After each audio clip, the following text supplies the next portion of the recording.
ఈ రాష్ట్ర ప్రజలందరికీ కొన్ని సత్యాలు తెలవాలని మీ ముందరకు వచ్చాను. నేను ఈ కేసులో ప్రభుత్వం తరఫున కోర్టులో నా వాదనలు వినిపించాను కాబట్టి నేను ప్రజల దృష్టికి ఈ విషయాలు తెలవాలనేది నా చిరు ప్రయత్నం. మీకు అందరికీ తెలుసు, ఈ రాష్ట్రంలో ఇంతలా ప్రజా సొమ్మును దోచేసినటువంటి కేసులో ప్రభుత్వం చట్టపరంగా ముందరకు వెళ్తే రాజకీయ కక్ష సాధింపు చర్య అని భూగోళం బద్దలయ్యేటట్టు, నక్షత్రాలు రాలిపోయేటట్టు, సూర్యుడు రైదప్పేటట్టు ఈ రాష్ట్ర ప్రజల మీద ప్రచారాస్త్రాలు, గోబల్ ప్రచారాస్త్రాలు సంధించిన వైనం మీకు అందరికీ తెలుసు. ముఖ్యంగా GOMS నంబర్ 4 స్కిల్ డెవలప్మెంట్ కార్పొరేషన్కి ఏ విధంగా ఇది ముందరకు పోవాలా, ఎంత ఆంధ్ర రాష్ట్ర ప్రభుత్వం వెచ్చించాలా, సీమన్స్ అని చెప్పబడే సంస్థ వారు చెప్పిన ప్రపోజల్ ఏంది అని GOMS నంబర్ 4 చాలా క్లియర్గా చెప్పినా కూడా MOUకి వచ్చేతలకి ఆ విషయాలన్నీ మరుగున పడి ఈ రాష్ట్ర ప్రభుత్వం ఖజానా ఏ విధంగా లూటీ కాబడిందో అందరికీ తెలిసిన విషయం. GO4 ప్రకారం ఈ స్కిల్ డెవలప్మెంట్ స్కీము ప్రాజెక్టు 3,300 కోట్ల ప్రాజెక్ట్ అని, దానిలో సీమన్స్ జర్మనీ కంపెనీ 90% కంట్రిబ్యూట్ చేస్తుందని, యాజ్ గ్రాంట్ ఇన్ ఎయిడ్ అంటే ఫ్రీగా 10% రాష్ట్ర ప్రభుత్వం 3,300 కోట్లు వెచ్చిస్తే చాలని GOMS నంబర్ 4 క్లియర్గా చెప్పినా కూడా అదే రోజు సీమన్స్ సంస్థ అని చెప్పబడే వ్యక్తులతో ఆంధ్ర రాష్ట్ర ప్రభుత్వ స్కిల్ డెవలప్మెంట్ కార్పొరేషన్కి సంబంధించినటువంటి ఉన్నతాధికారులు వారు MOU కుదుర్చుకున్న సమయంలో ఈ విషయాలన్నీ ఏవి పొందుపరచకుండా కూడా ఆంధ్ర రాష్ట్ర ప్రభుత్వం 371 కోటి ఈ ప్రాజెక్టుకు ముందర ఇచ్చేయాలని MOU GOMS నంబర్ 4కి వ్యతిరేకంగా అందులో ఉండి కండిషన్స్ తారుమారు చేసి కూడా రాసుకున్నా కూడా తప్పుపట్టనటువంటి వైనం ఈ ప్రభుత్వ పెద్దలు. 371 కోటి రిలీజ్కి వచ్చినప్పుడు అప్పుడు ఉండేటువంటి secretary finance, principal secretary finance, chief secretary వగైరా ఇది చట్టసమ్మతం కాదు, వారు 90% జీవో ప్రకారం కంట్రిబ్యూట్ చేయలేదు, దానికి సంబంధించినటువంటి ప్రాజెక్ట్ ఏది 90% కంప్లీట్ కాలేదు, ₹1 కూడా GOMS నంబర్ 4లో చెప్పిన ప్రకారం వెచ్చించలేదని చెప్పినా కూడా చంద్రబాబు నాయుడు ఈ అబ్జెక్షన్స్ తీసుకున్నటువంటి ఫైనాన్స్ డిపార్ట్మెంట్ని ఓవర్ రూల్ చేసి తనకున్నటువంటి విస్తృతమైన అధికారాలతో వీటో చేసి బుల్డౌజ్ చేసి వారికి ఫైనాన్స్ డిపార్ట్మెంట్ అబ్జెక్షన్ తెలిపినా కూడా ఈ సొమ్మును విత్డ్రా చేసి వాళ్ళకి డోలౌట్ చేసిన వైనం కూడా ఉంది. ఈ విషయాలన్నీ ఈ ప్రభుత్వం రాకముందే 2018 నాడే 5/6/2018 నాడే అసలు ఈ కేసు పూర్వాపరాలు పూనాలో directorate general of revenue intelligence CBI వారు కొన్ని షెల్ కంపెనీస్ మొట్టమొదట స్కిల్లర్ అనే కంపెనీ మీద రైడ్ చేసినప్పుడు వారి బ్యాంకు ఖాతాలు పరిశీలించిన తర్వాత అన్అకౌంటెడ్ సొమ్ము 100 కోట్లు వస్తున్నటువంటి వైనం, దానికి GST కట్టనటువంటి వైనం కనుక్కొని ఆ కంపెనీ మీద రైడ్ చేసినప్పుడు వారి ఇన్వెస్టిగేషన్లో బయటపడినటువంటి విషయం వారు అప్పటి ఆంధ్ర రాష్ట్ర ప్రభుత్వానికి లేఖ ద్వారా తెలపడం జరిగింది. ఆంధ్ర రాష్ట్ర ప్రజా సొమ్ము 371 కోటి మీ ప్రభుత్వ సొమ్ము ఈ విధంగా సైఫన్ ఆఫ్ చేసి షెల్ కంపెనీస్ పంచుకుంటున్నాయి, మీరు చర్య తీసుకోమని లెటర్ రాసినా కూడా ఆ లెటర్లకు ఖాతరు చేయనటువంటి అప్పటి ప్రభుత్వం మరి అది సిబిఐ దృష్టికి పోయిందని తెలుసుకున్న తర్వాత 5/6/2018 date is very much important. ఈ ప్రభుత్వం అధికారంలో, ఈ ప్రస్తుత ప్రభుత్వం అధికారంలో లేని సమయం, కాన్బట్ సిచ్యువేషన్లో ఆ ప్రభుత్వం 5/6/2018 ఒక ఎంక్వైరీ ఏసీబీ చట్ట ప్రకారం కేసు రిజిస్టర్ చేయాలంటే ప్రిలిమినరీ ఎంక్వైరీ చేయాల్సినటువంటి చట్టం చెప్తుంది. దానికి అనుగుణంగానే 5/6/2018 ఒక ఎంక్వైరీ వేసినట్టు ఒక ఎంక్వైరీ వేయబడడం జరిగింది. వేసినా కూడా అది that was pushed under the carpet. Enquiry వేసి మమానిపించి దాన్ని అట్టే పెట్టినటువంటి వైనం. మరలా విజిల్ బ్లోయర్ అనేటువంటి ఒక వ్యక్తి, విజిల్ బ్లోయర్ పేరు చెప్పకూడదు, directorate general of revenue intelligence మీద ఇన్ని 100 కోట్ల ప్రజాదొమ్ము లూటీ అయినా కూడా ఎందుకు సీతకన్ను మీరు ఈ విధంగా చూస్తున్నారు దాన్ని అని రాసిన తర్వాత అప్పుడు ఈ ప్రభుత్వం దృష్టికి వచ్చి ఈ ఇంత సొమ్ము దోచేయబడినప్పుడు ప్రభుత్వం చర్య చట్టపరంగా తీసుకున్నా కూడా దాన్ని రాజకీయ కక్ష అని ఈ రాష్ట్రంలో ఒక సెక్షన్ ఆఫ్ మీడియా ఎంత దూరం ప్రచారం చేసిందో మీదందరికీ తెలుసు.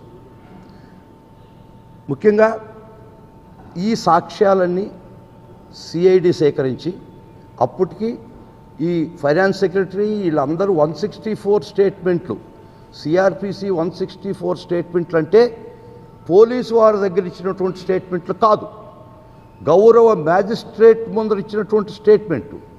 ఆ స్టేట్మెంట్లకు అంత శాంక్టిటీ ఉంది.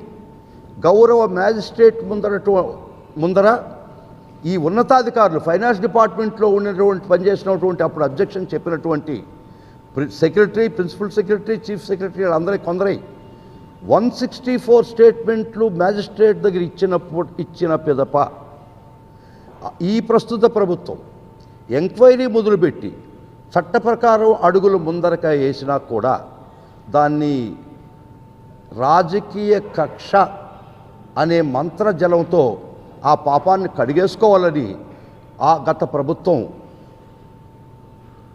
అనుకూలంగా వంతబాడుతూ ఒక సెక్షన్ ఆఫ్ మీడియా మరియు ఆ పార్టీకి సంబంధించిన రాజకీయ నాయకులు చేసినటువంటి రాజకీయ ప్రచారం ఈరోజు అంటే నిన్న గౌరవ సుప్రీంకోర్టు ఇచ్చినటువంటి తీర్పుతో పటాపంచలేని కదా అని మీకు చెప్పదలుచుకున్నాను. గౌరవ సుప్రీంకోర్టు చెప్పింది ఇది రాజకీయ కక్షతో పెట్టినటువంటి కేసు కాదు, రెజీమ్ రివెంజ్కిను ఈ కేసుకు ఎలాంటి సంబంధం లేదు అని తీర్పులో స్పష్టంగా పేర్కొన్నారు. ఇన్వెస్టిగేషన్ కుడ్ గో ఆన్ అని చాలా స్పష్టంగా పేర్కొనడం కూడా జరిగింది. ఎఫ్ఐఆర్ క్వాష్ చేయమని వాళ్ళు పదే అడిగినా వాళ్ళ ఎస్ఎల్పిలో ముఖ్యమైన ప్రేయరు అసలు ఈ ఎఫ్ఐఆర్ని క్వాష్ చేయండి అని చెప్పడం జరిగింది, కోరడం జరిగింది. కానీ గౌరవ సుప్రీంకోర్టు వారు ఈ ఎఫ్ఐఆర్ క్వాష్ చేసే సమస్య లేదు, ప్రసక్తి లేదని చాలా స్పష్టంగా కూడా చెప్పడం కూడా జరిగింది. ఈ రిమాండు సక్రమం కాదు, ఇది అక్రమమైన రిమాండు, దాన్ని కూడా ఆ విధమైన ఫైండింగ్ ఇవ్వమని కూడా అడిగినారు. దానికి కూడా గౌరవ సుప్రీంకోర్టు తిరస్కరించిందని మీ అందరికీ దృష్టికి తీసుకొస్తాను. ఈ పరిస్థితుల్లో ముఖ్యంగా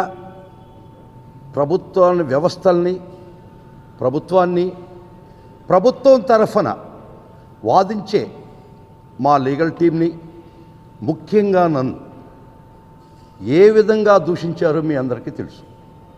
ప్రభుత్వం మీద ఎంత బురద జల్లారో మీకు తెలుసు.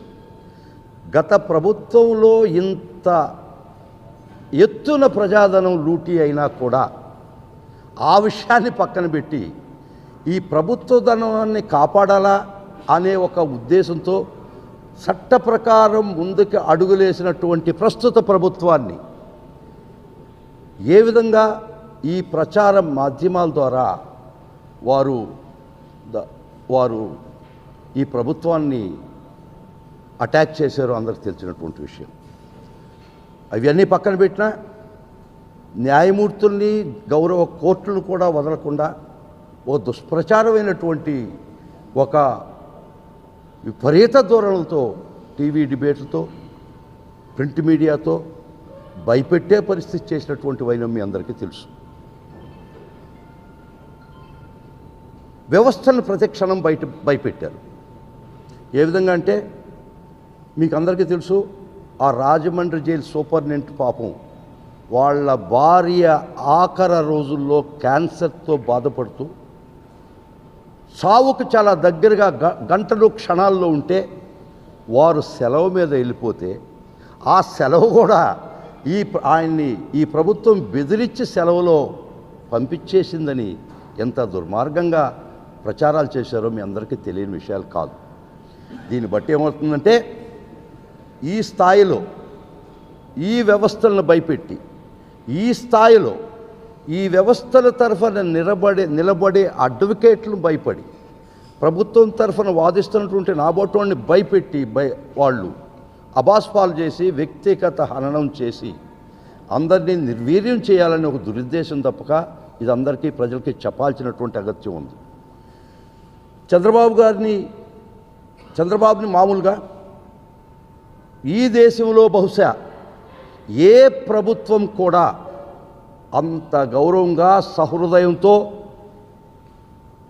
ట్రీట్ చేసినటువంటి సాదృశ్యం మొత్తం ఈ దేశ చరిత్రలో ఎక్కడా లేదు. For the first time in the country ఒక డిఐజీ స్థాయి అధికారిని అరెస్ట్కి పంపించి అరెస్ట్ చేసిన తర్వాత ఇది రోడ్డు ప్రయాణం మీకు కష్టమేమో చాపర్ అరేంజ్ చేస్తానటువంటి ప్రభుత్వం ఎక్కడైనా ఉందా అని మిమ్మల్ని అడుగుతున్నాను.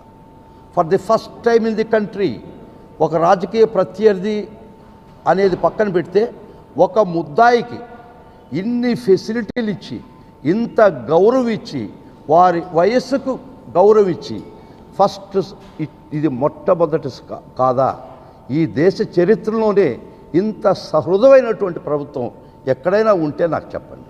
మీకు అందరికీ తెలుసు, రకరకాల పెద్ద పెద్ద రాజకీయ నాయకులు తిహార్ జైల్లో కూడా ఉన్నారు. వారికి ఇవ్వనటువంటి ఫెసిలిటీస్ జైల్ మాన్యువల్ కాదని కూడా జైల్ మాన్యువల్లో ప్రొవైడ్ చేయనటువంటి అన్ని సకల సౌకర్యాలు ఈ ప్రభుత్వం ఇచ్చింది అబద్ధమా? వారిని అరెస్ట్ చేసిన తర్వాత వారికి కోర్టు వారు రిమాండ్ విధించిన తర్వాత వారు ప్రభుత్వ వాహనంలోనే జైలుకి పోవాల్సింది ఇది అందరికీ తెలుసు. కానీ వారు అడిగిన పిదప వారి కాన్వాయ్లోనే జైలుకి తీసుకుపోయింది నిజమా కాదా మీరు అడగండి. ఇంతకన్నా ఏ ప్రభుత్వం దేశ చరిత్రలో ఈ దేశంలో ఇంత సహృదయతో ఇంత మంచితనంతో ఇంత దీంతో వ్యవహరించినటువంటి ప్రభుత్వం మీరుంటే ఒక్క మాట నాకు చెప్పండి, తలదించుకుంటాం.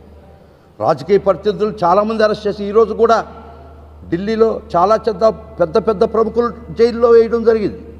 ఏ విధంగా ఇంత సహృదయతో ఇంత మంచితనంతో దీంతో ఏ ప్రభుత్వం అయినా ఒక ముద్దాయికి ఎక్కడైనా ఈ విధంగా చూడడం జరిగిందా? ఇన్ని సదుపాయాలు కలిగించడం జరిగిందా? దీన్ని కక్ష సాధింపు చర్య అంటామా చెప్పండి. జైల్ మాన్యువల్ ప్రకారం వారి ఆరోగ్యరీత్యా వాళ్ళు అడిగితే ఈ వెదర్ నాకు పడటం లేదు, నాకు ఏసీ కావాలంటే వాళ్ళు కోర్టులో పిటిషన్ వేసుకుంటే ప్రభుత్వం అబ్జెక్షన్ చెప్పలేదు. నేనే ఆర్గ్యుమెంట్ చెప్పాను, నాకు ప్రభుత్వం తరఫున ఒక ఇన్స్ట్రక్షన్స్ వచ్చినాయి, ఇది అపోజ్ చేయకూడదు, మనం ఇది వారిని గౌరవించాలా, ఇది జైల్ మాన్యువల్కి వ్యతిరేకంగా ఉందన్నా కూడా ప్రభుత్వ పెద్దలు ఒప్పుకోలేదు. జైల్ మాన్యువల్లో ఉండినా ఉండకపోయినా మనం ఆయనకి ఇవ్వాల్సినటువంటి గౌరవిస్తాం, ఇది మనకి కక్ష సాధింపు ఎట్టి పరిస్థితిలో కాదు, మీరు అపోజ్ చేయొద్దని నాకు ప్రభుత్వం తరఫు నుంచి వచ్చినటువంటి ఇన్స్ట్రక్షన్స్. ఏసీ కావాలంటే ప్రొవైడ్ చేసింది క్షణాల్లో. సెక్యూరిటీని గురించి వారు అనుమానాలు వ్యక్తం చేస్తే స్నేహ బ్లాక్ అనేది మొత్తం ఖాళీ చేయించి ఎక్కడ ఆ పరిసర ఒక 1 బ్లాక్ ఖాళీ చేయించి ఆ బ్లాక్ శానిటైజ్ చేసి ఆ బ్లాక్కి 24/7 ఫుల్ హయ్యెస్ట్ సెక్యూరిటీ ఇచ్చి సీసీ కెమెరాలు కొత్తగా ఇన్స్టాల్ చేసి వారికి ఇచ్చినటువంటి సదుపాయాలు బహుశా ఈ దేశంలో ఎక్కడుంటే నా దృష్టికి తీసుకురండి. ఏ ప్రభుత్వం కూడా ఇప్పుడు దాకా ఇటువంటి సహృదయంతో ప్రవర్తించిన ప్రభుత్వం ఉందా? ఇదే ఈ ప్రభుత్వం చేసిన పాపం. దీన్ని కక్ష సాధింపు చర్య అంటామా చెప్పండి. ఒక్కసారి మీరు ఆలోచించండి. ఈ ప్రభుత్వం ప్రవర్తించిన తీరు, ఈ ప్రభుత్వం వారికి ఇచ్చిన గౌరవం ఇంతకన్నా ఎవరైనా ఎక్స్పెక్ట్ చేయగలిస్తారా? కానీ ఈ ప్రభుత్వం రిటర్న్ గిఫ్ట్ పొందింది ఏంటంటే కక్ష సాధింపు చర్య అనే ఒక దుర్మార్గమైన ప్రచారం. మేము ప్రభుత్వం తరఫున వాదనలు వినిపిస్తే వీ హ్యావ్ బికమ్ టార్గెట్స్. ఇవన్నీ వదిలేయండి. గౌరవ న్యాయమూర్తుల మీద ఏ విధమైనటువంటి ప్రచారాలు చేశారో, ఒక మహిళా న్యాయమూర్తి అని కూడా ఆలోచించకుండా వారు చేసినటువంటి కామెంట్స్ కైండ్లీ సీ.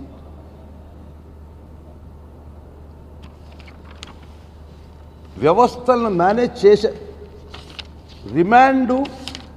చంద్రబాబు నాయుడిని రిమాండ్కి పంపిస్తే వ్యవస్థలను మేనేజ్ చేసి పంపించారు అని మీరు గగ్గోలు పెట్టలేదా అని అడుగుతున్నా. కానీ ఈ రిమాండ్ సక్రమమే, అరెస్టు సక్రమమే అని నిన్న గౌరవ ఏపీ హైకోర్టు వారు, సుప్రీంకోర్టు వారు ఇచ్చిన తీర్పు ఇదంతా చెంపపెట్టు కాదా వీళ్ళకని చెప్తారు. ఎందుకంటే ఖచ్చితంగా ప్రజలకు తెలవాల్సిన అవసరం ఉంది. ఈ ప్రభుత్వం చంద్రబాబు నాయుడు వారి మీద ఎటువంటి వారి విషయంలో ఏ విధంగా ప్రవర్తించిందో, కానీ ఏ విధంగా ప్రచారాలు చేశారో అది ఖచ్చితంగా మీకు తెలవాల్సిన అవసరం ఉంది. ఈ ప్రజలకు తెలవాల్సిన అవసరం ఉంది. ఇంతకన్నా సహృదయంతో ఏ ప్రభుత్వం అయినా ఈ దేశం మొత్తం మీద ప్రవర్తించిందా అని మిమ్మల్ని అడుగుతున్నా. మీకు కోర్టులో వ్యతిరేక తీర్పు ఇస్తే ప్రభుత్వం మేనేజ్ చేసిందా? మీకు అనుకూలంగా తీర్పు ఇస్తే న్యాయ వ్యవస్థ సక్రంగా పనిచేసిందా? ఇదేనా మీరు ప్రభుత్వంగా ఈ వ్యవస్థలకు ఇచ్చే గౌరవం, రాజ్యాంగబద్ధమైనటువంటి న్యాయస్థానాలకు మీరు ఇచ్చే గౌరవం? ఒక మహిళా న్యాయమూర్తి అని కూడా ఏం మాత్రం ఆలోచించకుండా భయంకరమైన ట్రోలింగ్స్ చేసి, భయంకరమైన డిబేట్లు పెట్టి